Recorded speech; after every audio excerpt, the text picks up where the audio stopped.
El accidente nuclear de Chernóbil, en Ucrania, se produjo durante la madrugada del 26 de abril de 1986 en el cuarto reactor de la planta nuclear. A unos 250 kilómetros de distancia de Kiev, capital de Ucrania, se encontraba Pripyat, una ciudad creada para los trabajadores de la planta nuclear. Era un lugar privilegiado. Contaba con 50.000 habitantes, 13.400 apartamentos, acceso a 15 jardines infantiles, 6 escuelas, 25 tiendas comerciales, 3 piscinas, 2 estadios y una sala de cine, entre otros servicios. Solo 2 kilómetros separaban a Pripyat de la planta nuclear de Chernóbil.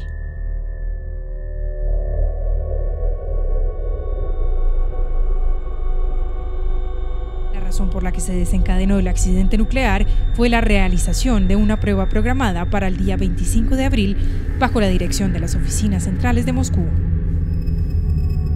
Esta prueba se realizó con el reactor nuclear 4, llamado RMBK-1000, refrigerado por agua y controlado por cilindros de grafito.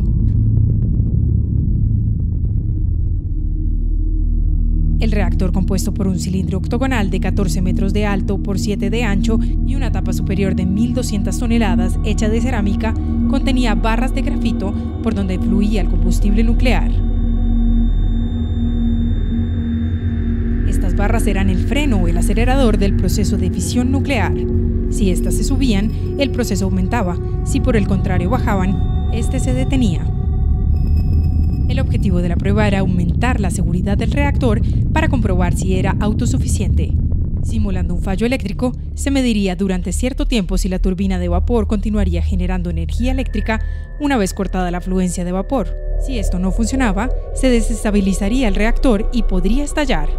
Dicha prueba estuvo pospuesta por 3 años y se presume que se reactivó ante el inminente riesgo de un enfrentamiento con Estados Unidos en plena Guerra Fría. Los ingenieros iniciaron el proceso bajando las barras de grafito dentro del núcleo del reactor con el objetivo de reducir su potencia a un 20%. Poco después, se habían ajustado los monitores del reactor a un 12%, es decir, los niveles más bajos de potencia. En este punto desconocían que en la tapa del reactor se había comenzado a producir una gran cantidad de gas xenón que impedía el flujo de combustible nuclear, haciendo que bajara aún más la potencia del reactor y se desestabilizara. Sin saber aún qué sucedía, los operadores subieron casi todas las barras de grafito para tratar de estabilizarlo. Desconectaron los sistemas automáticos de seguridad para darle continuidad a la prueba y con el núcleo estabilizado continuaron peligrosamente esta maniobra. A 30 megavatios se disolvió el gas xenón y comenzó un fenómeno llamado envenenamiento de xenón. La potencia del núcleo del reactor estaba cerca del 100% de su capacidad, produciendo una reacción en cadena que los operarios trataron de detener, pero sin resultados.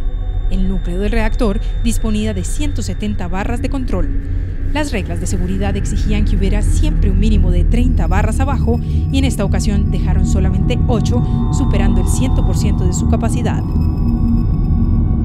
En un intento desesperado, cortaron el suministro eléctrico para permitir que las barras pudieran caer por gravedad, pero no funcionó, debido a que posiblemente ya estaban deformadas por el calor.